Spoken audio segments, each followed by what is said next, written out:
Allah Subhanahu wa taala telah berikan kepada kita mustajabnya doa kita tersebut. Cuma bezanya Ramadan ini bila mana datang, manusia di dalam melalui ini ada beberapa peringkat dan bermacam-macam ragam. Bismillahirrahmanirrahim. Assalamualaikum warahmatullahi taala wabarakatuh. Alhamdulillah. Alhamdulillahi rabbil alamin. Wassalatu wassalamu ala asyrafil anbiya'i wal mursalin sayyidina Muhammadin wa ala alihi wa sahbihi ajma'in. Rabbi syrah li sadri wa yassir li amri wahlul 'uqdatam min lisani yafqahu qawli, amma ba'du. Nawayna ta'alluma wa ta'lim wa tadhakkura wa tadhkir wa naf'a wal intifa' wal ifadah wal istifadah wal has 'ala tamassuki bi kitabillah wa sunnati nabiyhi sallallahu alaihi wasallam wa du'a ila al huda wa ibtigha'a mardatillahi wa qurbih subhanahu wa ta'ala. Amin Allahumma amin. Alhamdulillah, muslimin muslimat yang dikasihi yang dimuliakan Allah, kita sudah diberikan bermacam-macam kurniaan dan nikmat dari Allah Subhanahu wa taala. Kita sudah mendapatkan kabulnya doa kita selama ini kepada Allah untuk kita ini diberikan peluang oleh Allah untuk merasai bulan Ramadan tahun 1444. Inilah yang pernah kita doa, pernah kita merayu kepada Allah dahulu 2 bulan sebelum sampai bulan Ramadan. Allahumma barik lana fi Rajab wa Sya'ban wa ballighna Ramadan. Demikian doa yang dibaca oleh setiap imam selepas solat, wa ballighna Ramadan wa ballighna Ramadan. Maka Allah Subhanahu wa taala telah berikan kepada kita mustajabnya doa kita tersebut. Cuma bezanya Ramadan ini bila mana datang, manusia di dalam melalui ini ada beberapa peringkat dan bermacam-macam ragam. Golongan yang pertama, ketika mereka diberikan nikmat oleh Allah masuk ke dalam bulan Ramadan, seawal dia mendengar sahaja pengumuman masuknya Ramadan, maka secara tersendirinya akan menitiskan air mata sebagai tanda bersyukur kepada Allah, walaupun dia ketika itu dapat 1 saat daripada bulan Ramadan. Dia akan sujud syukur kepada Allah Subhanahu wa taala. Maka golongan yang pertama ini, reaksi dia ketika masuk ke dalam bulan Ramadan, seawal hari pertama daripada bulan Ramadan, dia sudah ada perasaan haris, namanya al-hirs. Al-hirs ini dalam bahasa Arab maksudnya tamak, tetapi sifat tamak ini adalah tamak yang mulia. Tamak ini maksudnya apa? Dia kalau boleh semua benda dia yang nak. Itu tamak. Secara umumnya sifat ini tidak bagus kerana dia tidak merasa puas, tak pernah merasa puas. Itu at-tamak.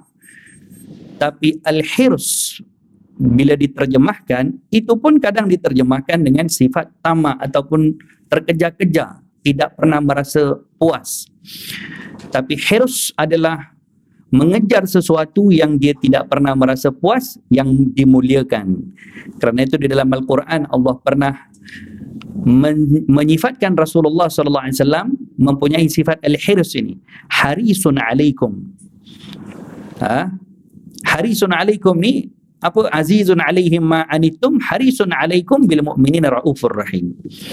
Jadi baginda Rasulullah di dalam ayat ini Allah sifatkan dengan haris, seorang yang merasa tamak terhadap kamu.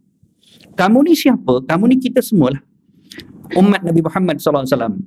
Haris ini maksudnya adalah baginda Rasulullah sifatnya yang tidak pernah merasa puas dengan kebaikan-kebaikan besar yang banyak yang Allah berikan kepada umat, tapi Nabi keep asking, ya Allah beri lagi, ya Allah beri lagi, ini tak cukup untuk umatku, tak cukup untuk umatku. Tapi ini sifat al-hirs, sifat yang terpuji.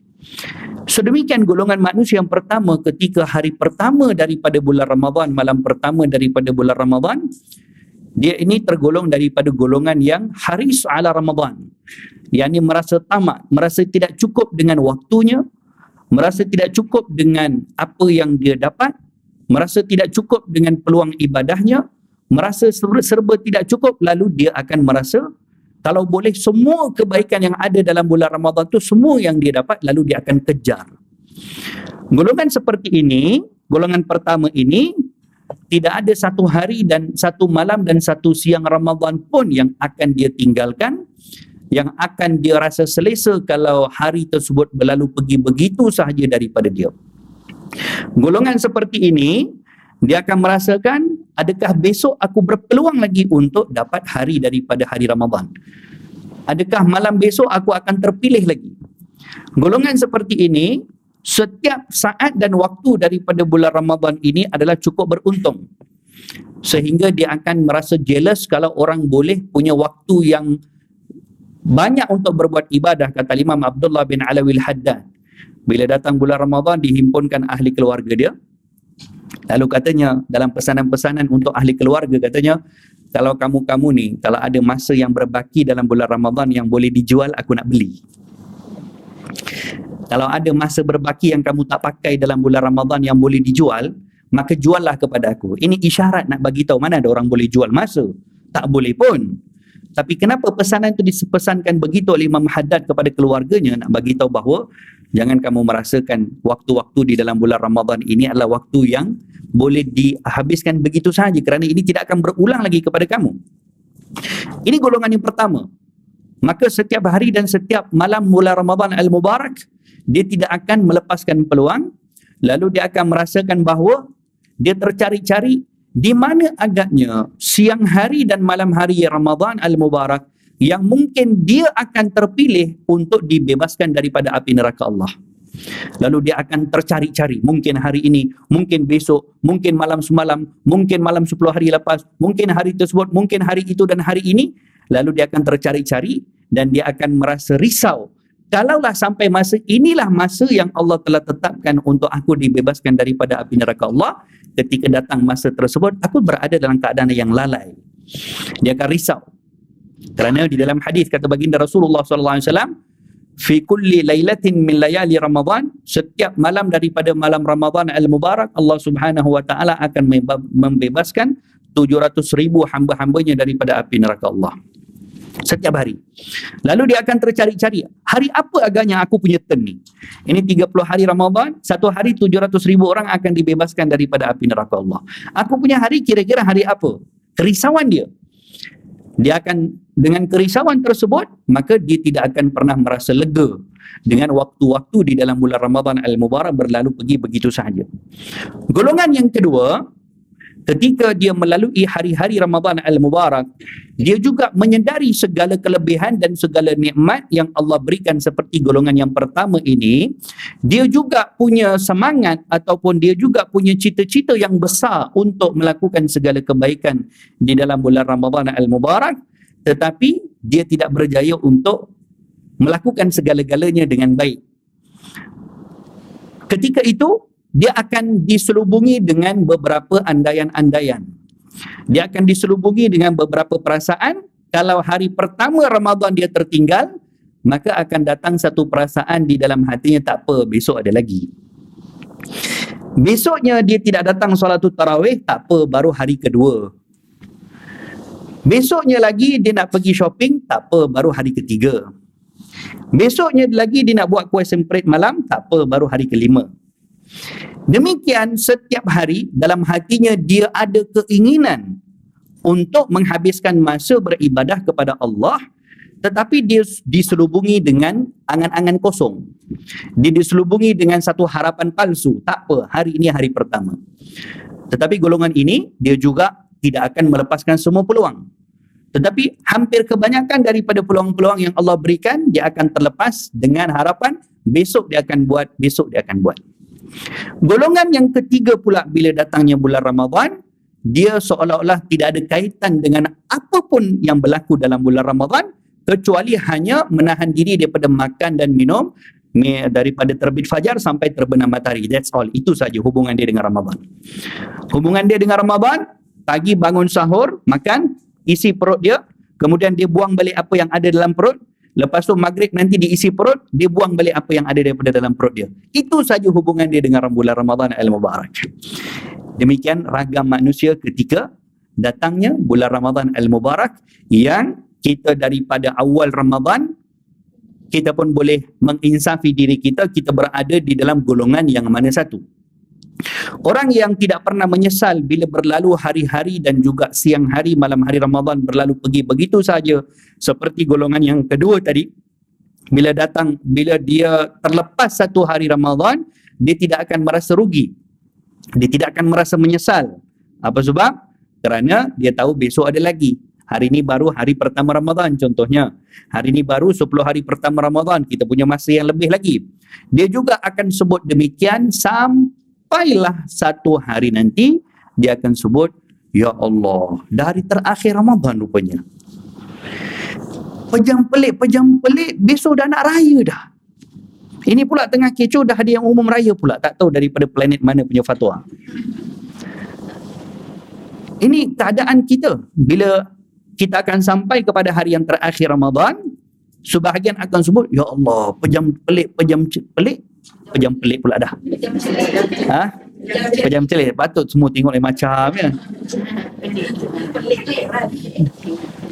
Pejam celik, dia dah masuk hari terakhir Ramadan dan dia hanya mampu untuk ungkapkan kata-kata, ya Allah, dah nak habis Ramadan dah. Semua orang akan berhadapan dengan situasi seperti itu. Tapi apa faedah dengan sebut kata-kata tersebut? Ada apa-apa faedah? Tak ada apa-apa pun. Tak ada apa-apa faedah. Hanya dengan meluahkan perasaan, ya Allah, dah nak habis dah Ramadan. Ada apa faedah untuk kita? Tak ada apa-apa faedah. Ramadan tetap juga akan berakhir. Tidak akan kembali lagi keutamaan-keutamaan tersebut kepada kita. Ianya tetap akan berakhir. Mungkin itu akan jadi Ramadan yang terakhir buat kita. Allahu a'lam. Jadi demikian kita panggillah gambaran manusia ketika datangnya bulan Ramadan Al-Mubarak. Muslimin muslimat yang dikasihi, yang dimuliakan oleh Allah Subhanahu wa taala, kita punya madrasah Ramadan yang kita lalui ini adalah satu tarbiyah. Kita ketika duduk makan sahur, kita akan makan sahur dalam keadaan kita akan berjaga-jaga ketika makan. Kita akan berjaga-jaga dengan sentiasa tengok jam. Kaum ibu khususnya bangun saja sahur, kalau dia dah lewat sikit terbangun, habislah kalang kabut lah jadi. Pampung, terbang kuali, terbang penutup kuali, macam-macam. Dia akan terjaga-jaga. Demikian ketika kita makan sahur bersama dengan keluarga, kita makan tengok jam, tinggal berapa minit ni untuk waktu imsak. Di situ kita ada satu perkara yang ketika kita makan, kita ni hanya boleh makan sampai ke waktu itu saja. Sampai ke waktu itu stop. Ada penghalang untuk kita makan. Walaupun yang kita makan itu benda yang halal, tapi oleh kerana ada penghalang, kita akan berjaga-jaga daripada waktu tersebut.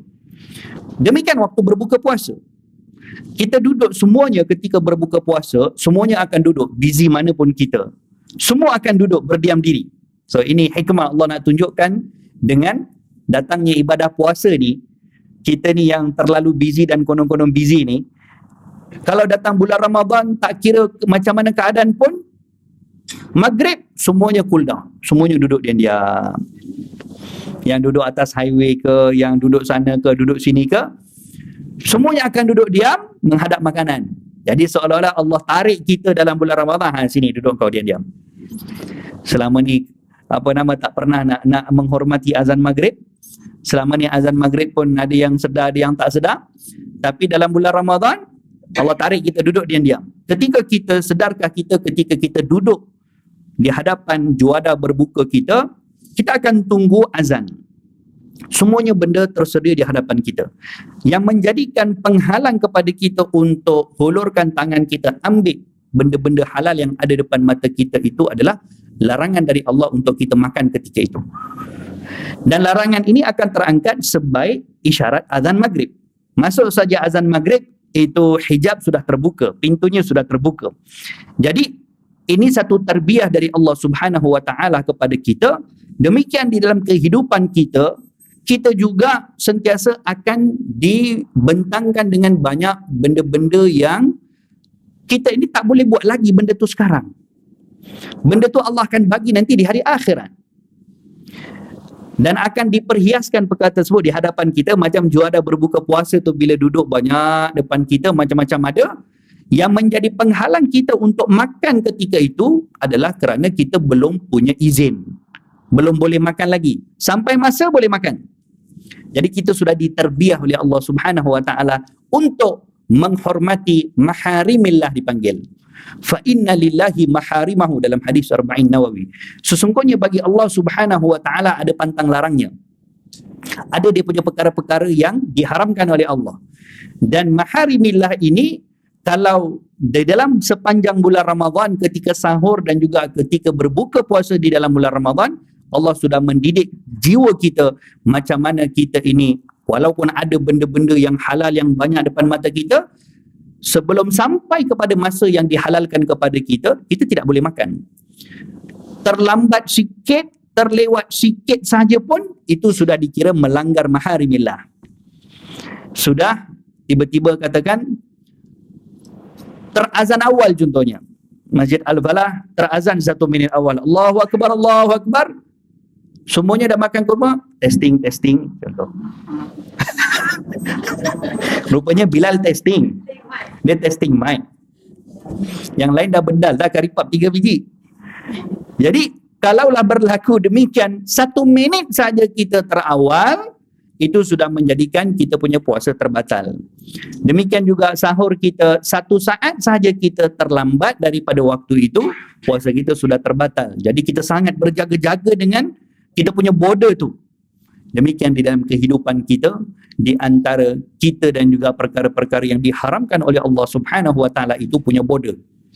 Jangan cuba mendekati border tersebut. Macam mana kita akan tidak mahu mendekati kepada waktu betul-betul waktu sahur tu, kita tak nak. Kita ada waktu imsak, ada gap kan.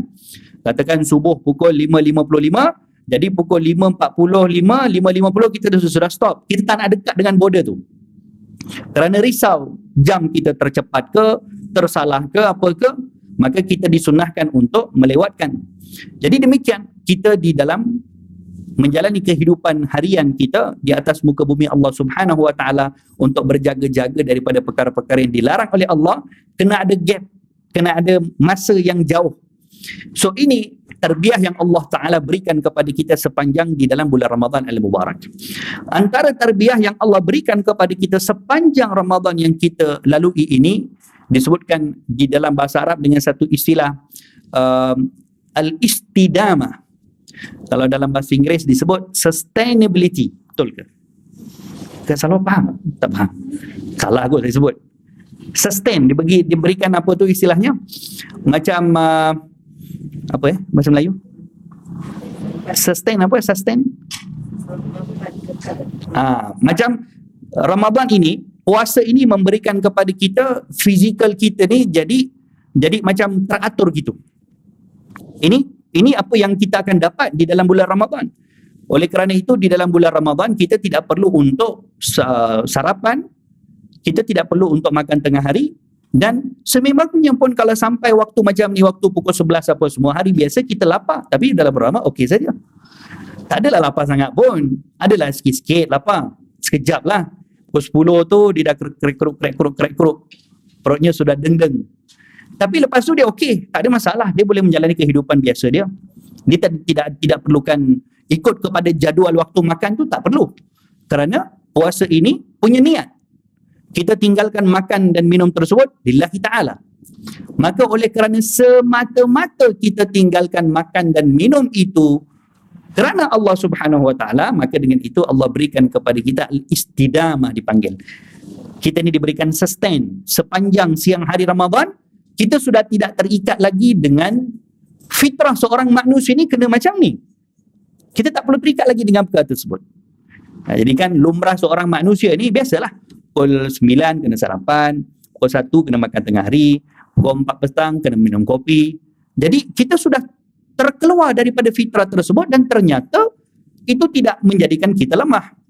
Dan ini mengingatkan kepada apa yang baginda Rasulullah SAW pernah sebutkan di dalam hadis tentang akhir zaman.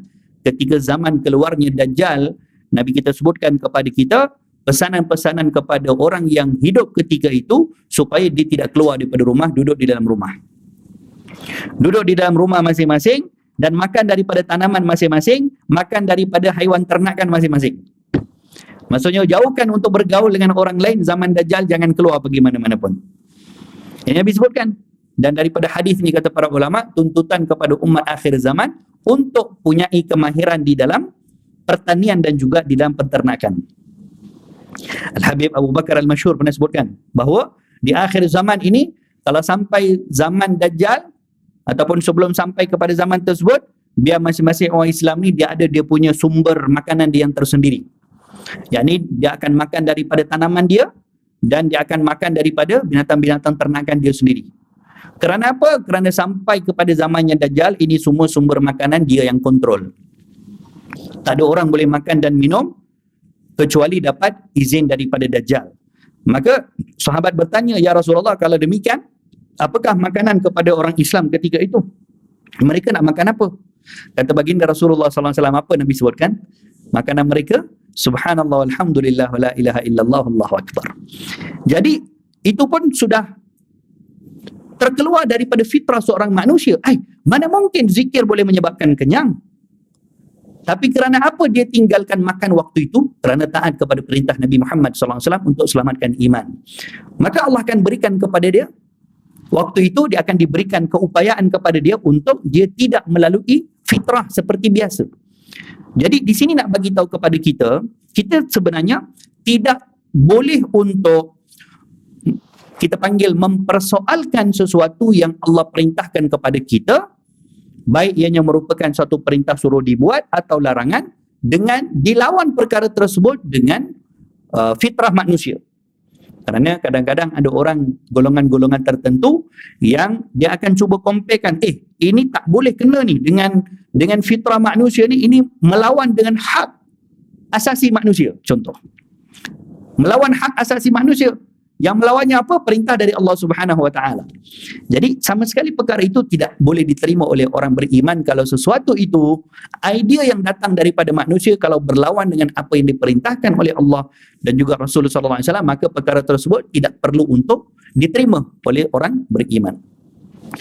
Demikian madrasah Ramadan mendidik diri kita, mendidik fizikal kita, mendidik kita untuk menghormati waktu solat, mendidik kita untuk bangun sebelum fajar, mendidik kita untuk tidak lakukan apa-apa kerja di awal siang hari dan juga awal malam hari Ramadan. Kita setiap subuh sepanjang 30 hari Ramadan, kita akan berjaga. Maksudnya kita sudah diterbiah oleh Allah untuk memulai awal siang hari dalam keadaan yang diredai oleh Allah Subhanahu Wa Taala. Demikian awal malam hari, inna nasyi'atal laili, Allah sebutkan dalam Quran kepada orang-orang golongan-golongan yang melalui awal malam dalam keadaan bertakwa kepada Allah, yakni ketika datangnya waktu maghrib, dia berada dalam keadaan bersedia untuk beribadah kepada Allah. Inilah yang kita dapat sepanjang bulan Ramadan. Waktu subuh kita terjaga, waktu maghrib kita terjaga, Masya Allah, Tabarakallah, waktu isyak kita terjaga. Kita akan habiskan malam hari Ramadan Al-Mubarak dengan Qiyamul Lail, apatah lagi 10 hari yang terakhir Ramadan, dengan i'tikaf kita, dengan kita akan kejutkan ahli keluarga kita. Kita akan pastikan ahli keluarga kita semuanya hidupkan malam-malam terakhir daripada bulan Ramadan Al-Mubarak. Yakni bila datangnya Ramadan Al-Mubarak ini, segala sistem jadual kita ni semuanya sudah berubah. Dan kita mampu untuk korbankan segala-galanya. Kita mampu untuk korbankan kita punya drama. Kita mampu korbankan kita punya filem-filem. Kita mampu sebagian orang sepanjang bulan Ramadan dia punya TV kat rumah diharamkan untuk buka. Tak ada TV di dalam bulan Ramadan, tak ada. Tapi dia tak kisah apa, dalam phone ada Netflix. Jadi dia jauhkan diri daripada segala perkara-perkara yang akan menjadikan dia leka ketika dalam bulan Ramadan Al-Mubarak, dan ternyata dia mampu untuk laksanakan perkara tersebut. Kita mampu untuk menghabiskan malam hari Ramadan sampai pukul 10, sampai pukul 11, duduk di masjid, solatul tarawih. Demikian kalau hari-hari yang lain, macam-macam perkara kita akan buat. Ada sebagian orang, saya punya seorang syekh di Kerala, India, namanya Syekh Sayyid Fadl Al-Bukhari. Beliau ni kalau dalam bulan Ramadan Al-Mubarak, kalau sampai bulan Ramadan, tak ada satu orang pun yang boleh call dia. Tak kira lah siapa pun. Tak kira siapa pun, tak ada satu orang pun yang boleh call dia, yang boleh pergi ke rumah dia, kecuali kalau Betul-betul lah perkara-perkara yang betul-betul daruri, kematian ke apa ke. Dan dalam 4-5 tahun lepas ketika dia datang sini, dia beritahu, saya ni bulan Ramadan ada satu orang kebetulan tanya, Syekh, saya banyak kali call tak dapat Syekh. Waktu bulan Ramadan, katanya bulan Ramadan ni saya ni sudah cerai 3 dengan saya punya telefon. Talak 3 dah. Khadamnya pun tak berani bawa. Katanya, alhamdulillah, setiap kali bulan Ramadan aku boleh khatamkan 30 juzuk Quran. 30 juzuk Quran ni satu hari sekali khatam. Ini bukan cerita Imam Syafi'i dulu. Kalau kita biasa dengar Imam Syafi'i satu kali khatam Quran siang hari, satu kali khatam Quran malam hari. Ini orangnya masih lagi hidup. Satu hari satu kali khatam Quran. 30 juzuk satu hari baca. Alhamdulillah, Masya Allah, Tabarakallah. Ada juga orang zaman kita sekarang. Yang boleh baca Quran satu hari satu kali khatam Quran, 30 juzuk Quran dikhatam satu hari. Jadi demikian hubungan kita dengan Al-Quranul Karim akan menjadi lebih erat di dalam bulan Ramadan Al-Mubarak. Sebagian orang kadang datang bulan Ramadan pun dia tidak akan ada rasa untuk mendekati Quran. Tangannya masih lagi belum sempat menyentuh Quran. Belum sempat lagi pun dah masuk malam 25 Ramadan. Pada malam ini pun dia masih lagi dengan angan-angan kosong dia, tak apa aku nak tunggu malam 27 Ramadan. Demikianlah dia akan tertipu satu hari demi satu hari sampailah hari ini dah masuk ke malam 25 Ramadan, dia masih lagi tak sempat untuk melangkahkan kaki untuk solatul tarawih. Ada sebagian orang macam tu. Dan akan habis Ramadan kepada dia berlalu begitu saja akan habis. Dan dia tidak akan mendapatkan apa-apa bahagian daripada bulan Ramadan kecuali berlapar dan juga berdahaga di siang hari Ramadan Al-Mubarak. Sebagian orang yang dia punya cita-cita untuk menambahkan kebaikan-kebaikan di dalam bulan Ramadan Al-Mubarak, tetapi dia tetap juga kalah dengan beberapa kita panggil atau cara yang sudah menjadi kebiasaan kepada kita, khususnya pada 10 terakhir Ramadan Al-Mubarak. 10 terakhir Ramadan Al-Mubarak, masjid-masjid pun dah mula kosong dah. Tanya orang-orang USJ semua pergi mana, semuanya balik kampung Ustaz. Cek dekat kampung, tak ada juga. Dia sesat tengah jalan, tak tahu pergi mana. Jalan Tunku Abdul Rahman. Sana sesat. Jadi ini perkara yang perlu untuk kita sama-sama atasi supaya kita tidak kehilangan fadilat hari-hari yang cukup-cukup mulia kepada kita. Dan hari-hari yang ada kepada kita ini adalah hari-hari yang kita kena untuk memfokuskan dan juga tidak seolah-olah kalau apa kebaikan di dalam bulan Ramadan yang ada, kita tak pernah tinggal segala bentuk kebaikan yang ada. Kalau solatul tarawih, solatul tarawih itu 20 rakaat sudah wajib dah. Tak ada lagi istilah solat tarawih 8 rakaat dah sepatutnya 10 hari terakhir ni. Sepatutnya tidak ada lagi dah. Kalau tak mampu sembahyang berdiri, sembahyang duduk. Tak ada masalah. Tak mampu sembahyang berjemaah di masjid, imam baca panjang, balik rumah sembahyang sambung 20 rakaat. Yang mana kita ini tidak boleh tinggal, sepatutnya sembahyang tarawih itu tak ada dah istilah 8 rakaat. Sepatutnya lah. Kerana 8 rakaat ni, mau tak mau, itu adalah solat orang malas. Bagilah apa alasan pun. Itu solat orang malas. Kerana Rasulullah solat 20 rakaat. Tapi, kalau dibincangkan, itu solat sunat, memang. Kalau bincangkan itu solat sunat, tak solat pun tak apa. Kalau orang tanya, Ustaz, apa hukum solat 8 rakaat? Saya jawab mudah aja. Tak payah tanya apa hukum solat 8 rakaat. Tak solat pun tak apa. Tak solat pun tak apa. Jadi, soalan tu tak patut ditanya. Ini ibadah khas yang Allah bagi kepada kita di dalam bulan Ramadan yang kita tidak akan jumpa lagi pada waktu-waktu yang lain. Tak sepatutnya kita tanya soalan seperti itu. Jadi berbalik kepada kalau orang mampu buat begitu, khalas. Tetapi kemampuan masing-masing itu kitalah yang akan mengukur kita punya kemampuan tersebut. Tidak ada lagi orang yang meninggal sembahyang tarawih 20 rakaat kan. Kalau ada pun Masjid Al-Falah dah bagi isyarat dah tu. Signboard 20 rakaat tu tadi saya nampak ada dekat sebelah van jenazah. Itu isyarat apa tu kat Salwa tu? Parking. Tapi signboardnya sebelah van jenazah, saya tengok apa isyarat nak bagi tahu ni. Sembahyang tarawih 20 rakaat, signboardnya diletakkan di sebelah van jenazah. Nak bagi ingatkan kepada kita kematian. Ada satu surau di Putrajaya, dia punya parking penceramah, dia akan tuliskan, ada signboard dia, parking penceramah / van jenazah. Jadi setiap kali parking tu, subhanallah, diorang ni nak ingatkan kematian kepada penceramah ni. Jadi parking lot dia tu berkongsi parking lot tu, parking penceramah dengan van jenazah tu di satu lot. Jadi setiap kali parking itu, astagfirullahaladzim, sebelum keluar kereta istighfar dulu, kerana mengingatkan kematian kepada penceramah terlebih dahulu. Hadirin hadirat muslimin muslimat yang dikasihi yang dimuliakan oleh Allah. Al-Imam Al-Ghazali rahimahullah menyebutkan dalam kata-kata beliau, kalau awal Ramadan itu jatuh pada hari Khamis seperti mana tahun ini, maka diharapkan Lailatul Qadar berlaku pada malam 25 Ramadan. Malam 25 Ramadan, malam ni lah. Ini menurut Imam Al-Ghazali. Al-Imam Abdullah bin Alawi Al-Haddad pula sebutkan, kalau malam-malam ganjil 10 hari terakhir Ramadan ini jatuh pada malam Jumaat, maka malam itulah yang akan diharapkan berlakunya Lailatul Qadar, iaitu malam 23 Ramadan kalau ikut Imam Abdullah bin Alawi Al-Haddad.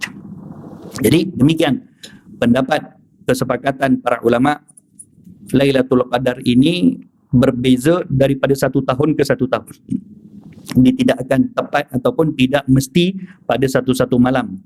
Cuma pengalaman-pengalaman yang dilalui oleh para ulama-ulama kita, seperti panduan yang diberikan oleh Imam Al-Ghazali, beliau punya panduan Lailatul Qadar pada 10 hari terakhir itu mengikut pada hari pertama Ramadan tu jatuhnya bila. Jatuh hari Isnin, hari Selasa, hari Rabu, itu dia ada punya ukuran dia tu. Kata Al-Imam Abdul Hasan Asy-Syadzili rahimahullah, katanya, aku dengan mengikut panduan Al-Imam Al-Ghazali ini, daripada aku akil balik tak pernah aku tertinggal Lailatul Qadar. Jadi itu harapan kita. Mudah-mudahan malam ini dan juga malam seterusnya kita tidak tertinggal. Dan Lailatul Qadar ini bukan kita ini dituntut untuk mencari matahari terbit pada pagi itu kita tengok matahari terbit, tapi malam ditidur. Bukan itu yang kita dituntut untuk mencari. Tidak. Kita bukan dituntut untuk mencari tengok matahari terbit pagi itu, tengok macam apa, tak berapa panas, nampak jelas apa semua, masuk dekat status apa semua, tapi malam tadi di Jalan Tar. Tapi siang hari dicari matahari itu terbit macam mana. Tak ada faedah, tak ada guna apa pun. Jadi memang kita diberikan tanda-tanda bahawa kalaulah Lailatul Qadar itu tandanya disebutkan pada siang hari, tidak terlalu sejuk, tidak terlalu panas. Bahkan ada satu tanda kata para ulama, kalau malam Lailatul Qadar air laut menjadi tawar. Ini disebutkan oleh Habib Muhammad Amin bin Syekh Abu Bakar bin Salim, salah seorang daripada guru kami di Madinah. Beliau sebutkan dalam kitab beliau, anak murid kepada Habib Zain bin Sumait. Katanya dalam kitab dia, marhaban ya Ramadan, antara tanda-tanda Lailatul Qadar adalah air laut menjadi masin. Masin pula dah. Air laut menjadi tawar. Saja nak test tengok tidur ke tak semua ni. Air laut menjadi tawar. Tapi Allahualam, kalau ada orang yang pernah cuba, kita pun tak pernah cuba. Tapi ini pendapat para ulama yang sebutkan demikian. Jadi kurniaan-kurniaan yang Allah berikan kepada kita seperti kurniaan Lailatul Qadar, ini tidak lain tidak bukan yang akan menjadikan asbab kita punya kedudukan di sisi Allah ni jadi tinggi.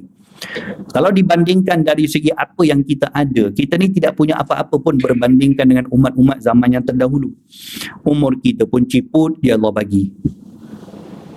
Masuk 90, masuk 100 lebih pun dah kira masuk book of record dah. Dibandingkan dengan umur zaman Nabi Musa dulu, ada yang hidup 500 tahun.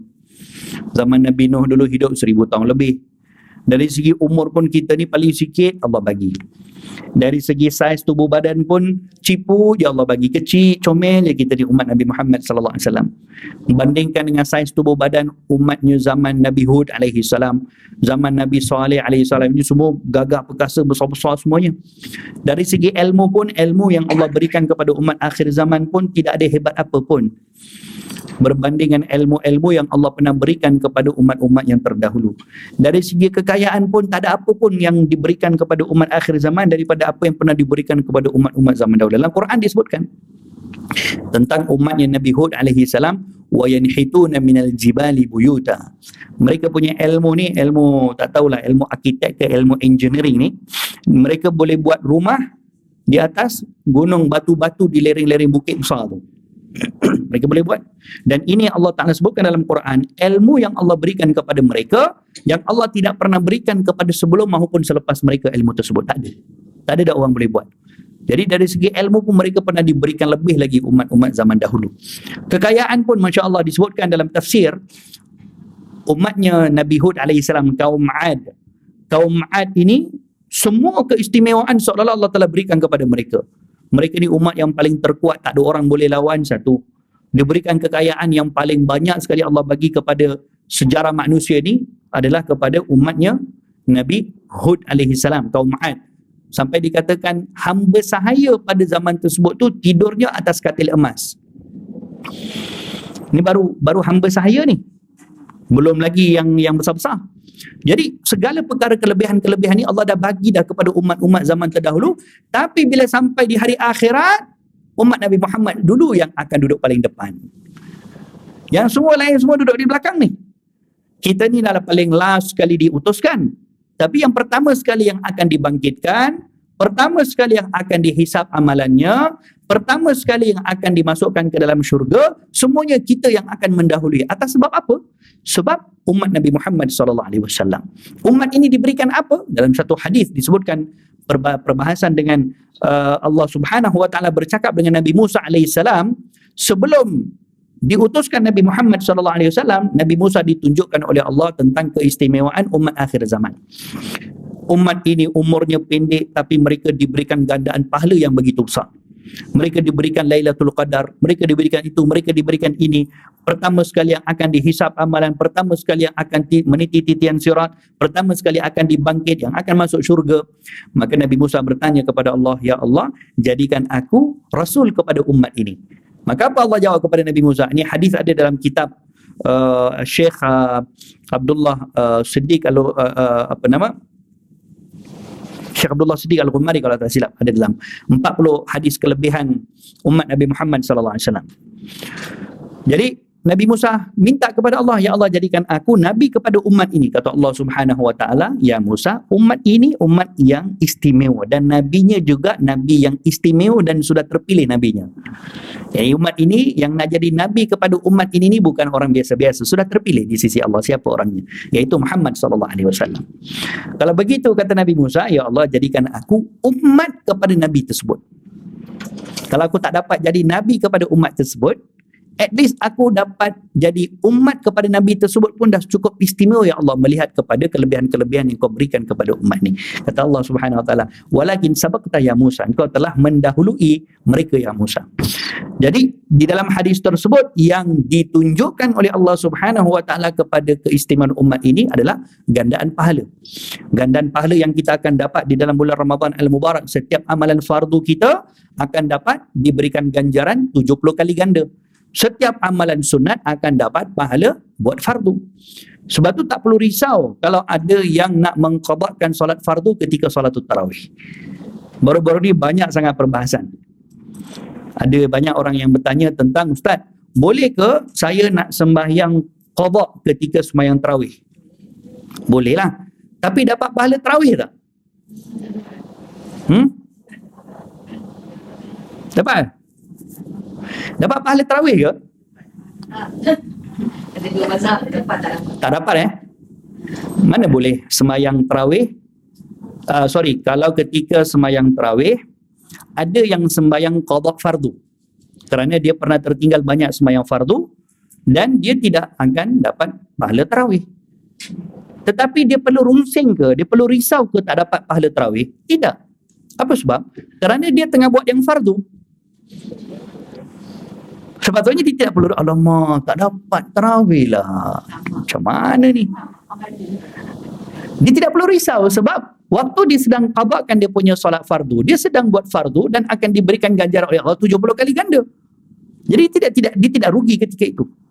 Dari segi hukumnya kenapa tidak boleh? Kerana solat tarawih ni adalah solat sunat dipanggil maqsudah.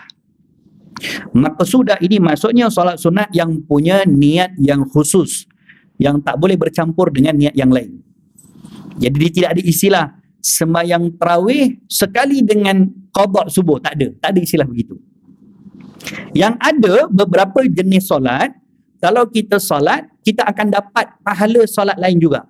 Itu ada beberapa solat, iaitu solat tu dipanggil solat sunat ghair maksudah, yang tidak dipunyai niat ataupun maksud yang khusus. Dia boleh berkongsi pahala. Contohnya apa? Contohnya kita sembahyang solat sunat wuduk sekali dengan niat solat tahiyatul masjid, atau boleh. Solat sunat wuduk, kita ada sembahyang sunat wuduk, baru ambil wuduk, kita disunatkan untuk solat sunat wuduk, kita masuk ke masjid, kita sembahyang tahiyatul masjid dengan niat solat sunat wuduk, dapat dua-dua pahala. Contohnya juga solat sunat ihram dengan digabungkan dengan satu sunat yang lain, contohnya, itu boleh. So ada beberapa sahaja jenis solat istikharah pun boleh juga digabungkan dengan yang lain. Bahkan kadang-kadang kita sembahyang fardu, kita akan dapat juga pahala tahiyatul masjid. Contohnya kita datang sampai masjid dah azan isyak, contohnya lah. Dah qamat isyak dah. Sampai masjid terus masuk, terus sembahyang isyak. Kita tak sempat duduk pun untuk sembahyang qabliyah isyak ataupun sembahyang tahiyatul masjid. Jadi ketika itu kita sembahyang isyak tanpa membatalkan tahiyatul masjid. Tahiyatul masjid ni punya syarat. Syaratnya apa? Masuk masjid tak duduk dulu, terus solat. Jadi solat pertama yang kita solat di masjid ketika itu adalah solat isyak. Maka isyak itu akan dikira juga dapat pahala tahiyatul masjid. Tetapi digabungkan solat sunat qabliyah dengan qadha, itu tak boleh. Kerana solat fardu tak boleh digabungkan dengan yang lain kecuali yang ghair maksudah. Adapun solatul tarawih, solat qabliyah ba'diyah itu adalah solat yang maksudah, tak boleh digabungkan niat. Dia berbeza dengan puasa. Kalau puasa dia boleh gabung niat. Puasa qadha contohnya, dia nak top up dengan sunat hari Khamis ataupun sunat hari putih contohnya, digabungkan dengan beberapa niat, itu boleh, tak ada masalah. Tapi solat tidak boleh. Solat tidak boleh untuk digabungkan begitu, kecuali ada beberapa solat-solat yang tertentu saja yang diberikan izin, itu dipanggil solat ghair maksudah. Tapi tak perlu rungsing, tak perlu rasa, sebab dia sedang membuat satu perkara yang wajib dan dia sedang melunaskan satu tanggungjawab yang dia berdosa kalau tidak buat perkara tersebut. Memang pun kalau orang yang nak sembahyang, kalau dalam mazhab Imam Syafi'i, ada pendapat para ulama fuqaha Syafi'i yang mengatakan selagi mana kita ada qada fardu yang belum tertunai lagi, selagi itu hukumnya haram sembahyang sunat. Ada pendapat para fuqaha Syafi'i yang sebut macam tu dalam kitab Fathul Mu'in ada sebut. Tetapi ada juga pendapat kebanyakan para fuqaha mengatakan boleh juga sembahyang sunat. Walaupun kita ada banyak tanggungan qada yang belum tertunai lagi, boleh juga hukumnya untuk sembahyang sunat dengan syarat. Dengan syarat qada yang banyak tertinggal tu tidak dilupakan begitu saja, tidak diabaikan. On the same time dia juga usaha untuk mengqadakan. Kalau dia punya usaha untuk mengqadakan solat itu berjalan, maka dengan itu dia tidak dikira sebagai orang yang melalaikan dia punya sembahyang qada yang wajib untuk dia buat. Jadi ini hukum, berkaitan tentang hukum hakam dalam kita punya sepanjang bulan Ramadan. Tapi yang nak saya sebutkan tadi itu adalah setiap amalan sunat yang kita lakukan akan dikira sebagai dapat amalan fardu. Sebab tu kata para ulama, ketika kita di dalam bulan Ramadan, perkara-perkara sunat yang kita buat ni boleh dinazarkan supaya bila kita buat amalan tersebut, kita akan dikira sebagai melakukan yang wajib, dan kita akan dapat pahala 70 kali ganda, bukan pahala buat sunat dapat fardu. Contohnya katakan sejak lagi zuhur kita masuk masjid, kita nak sembahyang qabliyah zuhur, memang akan solat dah pun.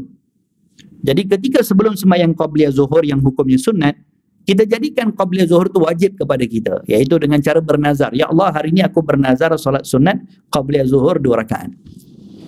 Jadi nazar tu kena lafazkan. Bila dia nazarkan, solat sunat qabliyah zuhur tu akan jadi wajib. Bila solat sunat qabliyah tu jadi wajib, maka ketika dia buat, dia akan dapat pahala buat yang wajib, bukan buat sunat. Kalau buat wajib, diberikan gandaan sebanyak 70 kali ganda amalan. So ini cara kata para ulama untuk memperbanyakkan kita punya amalan di dalam bulan Ramadan Al-Mubarak. Demikian juga di dalam setiap perkara-perkara yang kita lakukan, dalam tilawatul Quran, di dalam solat sunat-sunat lain yang kita lakukan. Bahkan sembahyang tarawih itu boleh diqadhakan pun pada waktu siang. Dalam mazhab Syafi'i harus hukumnya. Kalau ada orang yang berhalangan untuk sembahyang tarawih pada waktu malam dan dia tak sempat untuk sembahyang tarawih, dan solat itu ditinggalkan dalam keadaan yang dia boleh solat lah, bukan di ketika uzur atau apa, tidak. Siang hari besoknya dia harus untuk mengqadakkan sembahyang tarawih. Boleh untuk mengqadakkan pun. So di sini nak bagi tahu apa? Nak bagi tahu betapa besarnya fadilat mendirikan malam Ramadan dengan solatul tarawih, sampai punya hukum boleh untuk mengqadakkan sembahyang tarawih, sembahyang witir pada waktu siang hari. Khususnya kalau hari-hari yang diharapkan Lailatul Qadar. Ada 4 malam kata baginda Nabi di dalam hadis. 4 malam di mana siang harinya sama fadilat dengan malam hari. Apa saja yang Allah berikan keutamaan pada malam hari tersebut, siang harinya pun Allah bagi sama. Yang pertama, Lailatul Jum'ah, malam Jumaat, dan juga siang harinya. Yang kedua, Lailatul Qadar dan siang hari. Kalaulah malam hari ini diharapkan berlaku Lailatul Qadar, maka siang hari besok pun Allah berikan kebaikan sama seperti mana malam harinya. Yang ketiga, Lailatul Nisfi Sya'ban, malam nisfu Sya'ban dan juga siang harinya. Dan yang keempat, Lailatul Arafah, malam Arafah ke malam awal Muharram, tanya saya. Sama ada 2 tu lah, tapi yang 3 tu confirm tadi. Jadi Lailatul Qadar ini seperti mana kebaikan-kebaikan yang Allah berikan pada malam hari, pada siang harinya pun Allah berikan juga kebaikan-kebaikan tersebut. Hadirin hadirat muslimin muslimat yang dikasihi, yang dimuliakan oleh Allah. Terakhir, untuk kita menginsafi sekian banyak hari yang telah kita lalui, yang mungkin ada sedikit banyak kekurangan-kekurangan, maka kita akhirilah Ramadan kita ini supaya kita boleh mengakhiri dengan satu pelengkap kepada segala apa yang Allah berikan di akhir Ramadan. Di akhir Ramadan, penutup kepada bulan Ramadan ini, nilainya adalah dilihat pada bagaimana respon kita ketika kita wida Ramadan al-Mubarak. Sehingga di kalangan para ulama-ulama di Hadramaut ada satu qasidah namanya qasidah Muwadda' Ramadan. Qasidah untuk berpisah dengan bulan Ramadan al-Mubarak. Dan qasidah itu bila dibaca, maka dia akan merasakan hatinya merasakan begitu sedih. Tapi dengan adat kita ni, kita kadang-kadang berlawan dengan perkara tersebut dengan keseronokan kita nak pergi raya pula. Jadi memang ini satu keseronokan, satu perkara nikmat yang Allah berikan kepada kita untuk bergembira di pagi raya. Tapi pada masa yang sama, kita perlu ingat, orang yang akan diberikan kegembiraan oleh Allah pada pagi raya, kegembiraan di sisi Allah adalah orang yang mendapatkan jaizah dari Allah pada pagi raya tersebut. Pagi raya ni di sisi para malaikat disebutkan Yaumul Jaizah. Yaumul Jaizah ni hari graduasi, hari pemberian dari Allah Subhanahu Wa Taala. Maka kemuncak kepada bulan Ramadan ukurannya adalah bagaimana keadaan kita untuk menghidupkan malam hari raya dan menghidupkan pagi raya tersebut.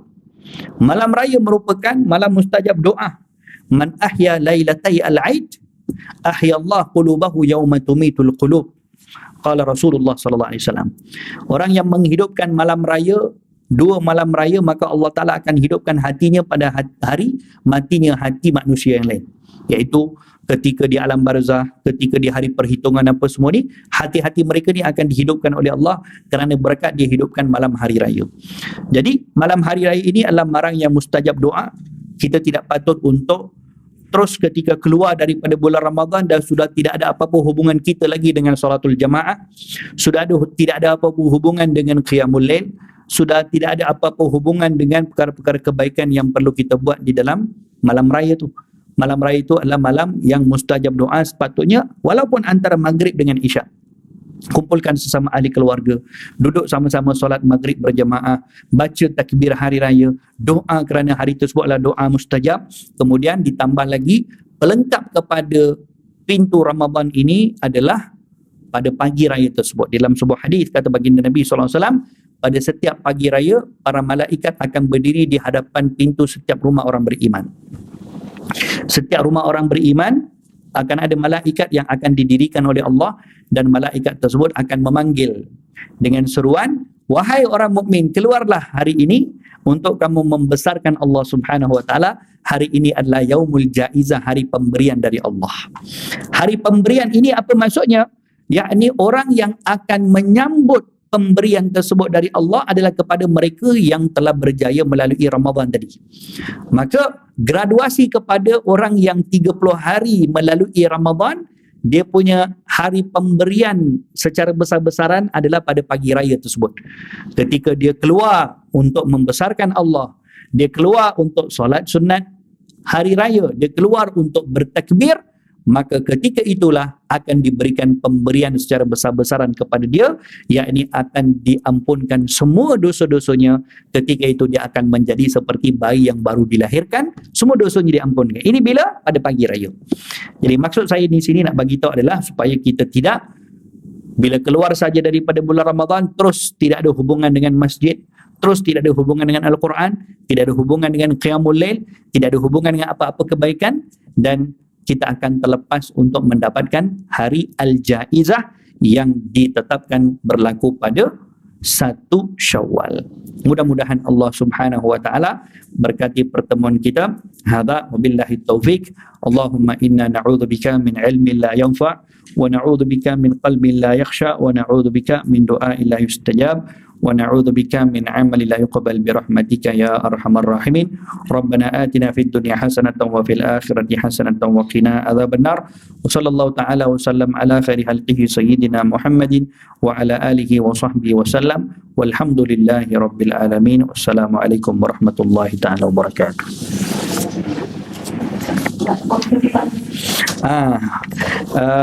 Sempena bulan Ramadan ini kita ada menjalankan satu kempen infak beras untuk diberikan kepada satu jamiah, iaitu yang diasaskan oleh guru kami Syekh Abu Bakar Ahmad Al-Malibari daripada India. Beliau pernah datang sini dulu.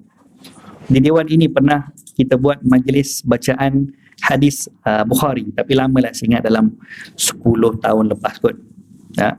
Dan jamiah ini menampung lebih 50,000 pelajar. Setiap bulan Ramadan kita akan jalankan kutipan infak beras saja untuk memberikan makan kepada 50,000 pelajar yang belajar di Kerala, India, yang belajar semuanya free, tak ada bayaran. Institusi agama yang paling terbesar di India, insya-Allah. Jadi terpulang kepada semua untuk sama-sama untuk mengambil bahagian daripada infak ini, insya-Allah. Hadza billahi taufik. Assalamualaikum warahmatullahi wabarakatuh.